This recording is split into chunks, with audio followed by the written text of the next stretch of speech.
La presentación que yo voy a hacer tiene que ver con la enseñanza de la matemática en el curso de ingreso a una universidad nacional emplazada en el conurbano bonaerense, y a manera de mapa de ruta de la presentación vamos a ir recorriendo básicamente tres estaciones, nos vamos a detener en tres estaciones.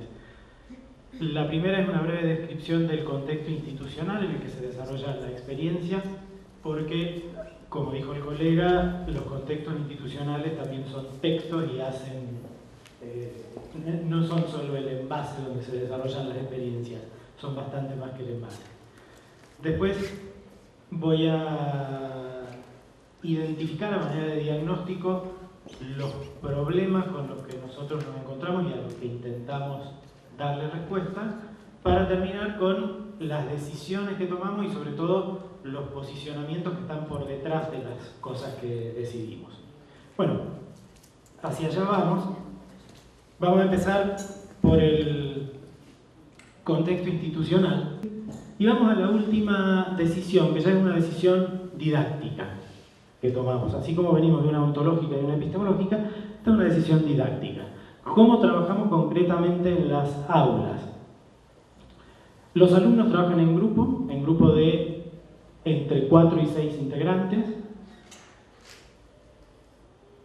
Esos grupos no son grupos espontáneos, son grupos en cuya conformación interviene fuertemente el docente a medida que va conociendo a los estudiantes.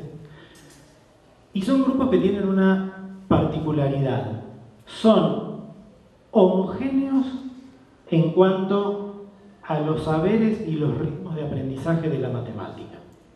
Es decir, nosotros evitamos en el aula que queden trabajando juntos en un grupo un alumno que tiene, como se suele decir, una muy buena base con otro que tiene, por las razones que sean, dificultades con la materia.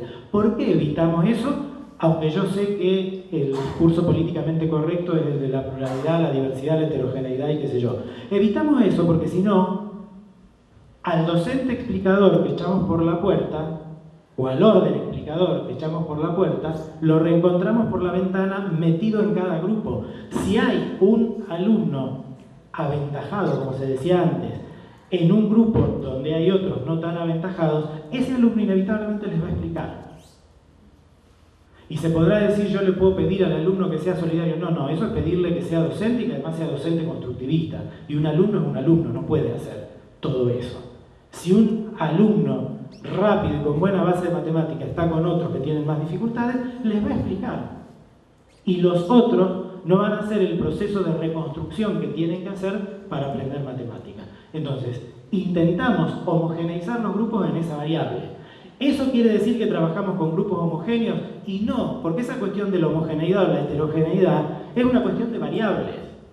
Homogéneo en esa variable que acabo de mencionar, el ritmo de aprendizaje de la matemática. Heterogéneo en todas las demás. Son alumnos de edades distintas, viven en lugares distintos, en algunas condiciones eligen carreras distintas. O sea, no hay... Desde el momento que juntamos 4 personas, no hay homogeneidad posible. Yo estoy hablando de homogeneizar el grupo en función de una variable, que es esa, los saberes y el ritmo de aprendizaje de la matemática. Ese grupo de alumnos trabaja con un material de estudio diseñado ad hoc, material que no es fácil diseñar y que no separa, porque nos parece que eso potencia algunos de los problemas que diagnosticamos, no separa la teoría de la práctica. No creemos que en matemáticas se pueda separar la teoría de la práctica. Es unir y venir permanentemente, y en realidad la discusión acerca de qué es teoría y qué es práctica es una discusión filosófica que ameritaría otro encuentro como este. En ese material de estudio están entrecruzadas las dos cosas. Los alumnos empiezan encontrando una situación de contexto real, a partir de la cual, a través de una serie de preguntas, va emergiendo y se va perfilando el objeto matemático que les queremos enseñar, que después lo reinvierten y lo aplican a otras situaciones problemáticas, y así va girando la rueda de una manera en la que no No hay límites definidos entre teoría y práctica porque no creemos que pueda haberlos. ¿Y qué hace el docente? Y el docente hace muchas cosas. Lo que no hace es dar clase frontal en el pizarrón. El docente tiene la responsabilidad de armar los grupos no son estables, además los grupos van cambiando todo el tiempo su configuración, porque se trata de que quienes están compartiendo el grupo vayan por el mismo lugar, digamos, y a un ritmo parecido, y esto es cambiante, porque hay procesos que se aceleran, en los estudiantes, digo, procesos que se aceleran, procesos que se frenan. El docente entonces tiene la responsabilidad de conformar los grupos, de reagrupar a los alumnos en función de lo que va pasando. Y además, lo sacamos en serio del frente. No es que no escribe en el pizarrón, tampoco se queda sentado en el escritorio esperando a que los alumnos le vengan a hacer preguntas. Porque ahí hay, los docentes de matemáticas a veces hacemos trampa con eso. Nos ponemos a disposición, de buena fe incluso, nos ponemos a disposición de los alumnos para que resuelvan y si tienen dudas nos consulten.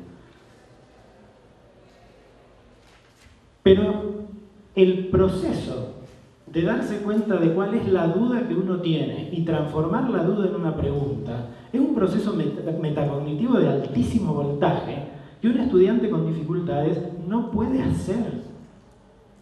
Entonces, yo me puedo quedar esperando 3 horas, nadie va a venir a consultarme nada porque no logran articular la duda y menos expresarla en palabras, volverla comunicable, preguntarla y preguntársela a un profesor, que no es lo mismo que un padre. Es otra cosa.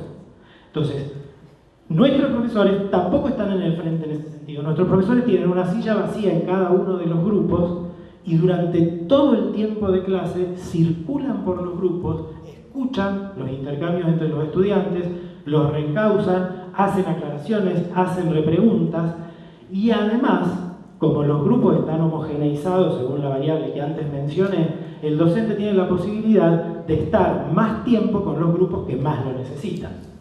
Que necesitan más de su presencia, de su acompañamiento, de su orientación, no de su explicación, porque no es eso lo que va a hacer. En todo caso va a repreguntar, va a sugerir a qué lugar del material podrían remitirse, y esto lo puede hacer en mejores condiciones, justamente por ese modo de homogeneizar los grupos.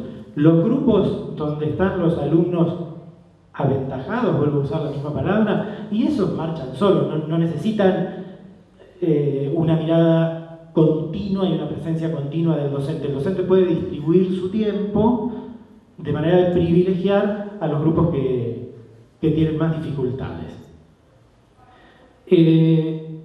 Hasta aquí la presentación. Al docente que está a cargo del curso que se desarrolla durante todo el cuatrimestre, ¿cuánto tiempo le llevaría a determinar la constitución de los grupos? La primera constitución de los grupos sí, es casi, no casi, es totalmente a voluntad de los alumnos. El primer día de clase el profesor no los conoce, no los conoce. Entonces los alumnos se agrupan como quieren y a partir de observar el funcionamiento de cada grupo, de a poquito el profesor empieza a intervenir y empieza a hacer reagrupaciones. Gradualmente, ese es otro frente complicado. Hay muchos docentes, cada vez menos, pero todavía los hay, que hacen un planteo que podríamos poner en términos de ¿cómo les voy a decir yo con quién tienen que juntarse si son adultos? Si son adultos, hasta noviembre del año pasado estaban en el último año de la escuela secundaria, se volvieron adultos en el lapso de 4 meses. Además, tenemos también adultos, sobre todo en el turno vespertino, hay muchísima gente grande. Aun cuando sean adultos, la responsabilidad por el aprendizaje de esas personas es nuestra, no de ellos. O en todo caso hay una corresponsabilidad. Lo digo de otra manera, la responsabilidad de la enseñanza claramente es toda nuestra. La del aprendizaje podrá ser compartida, la de la enseñanza es nuestra. Entonces yo puedo lavarme las manos de la conformación de los grupos y tengo que intervenir, no con violencia, pero intervenir agrupando a medida que los voy conociendo a los alumnos y entendiendo que nada es para siempre. O sea, que este grupo es el mejor grupo para trabajar esta semana y la semana que viene eso puede cambiar. O sea, esto a mí no me gusta apelar a los actos de fe, sobre todo en un ámbito académico, pero créanme, lo hemos visto muchas veces, como de un grupo de alumnos con dificultades, cuando se juntan, alguien se destapa. Y hay que llevarlo a otro grupo, hay que moverlo a otro grupo. No son categorías cerradas, no son para siempre.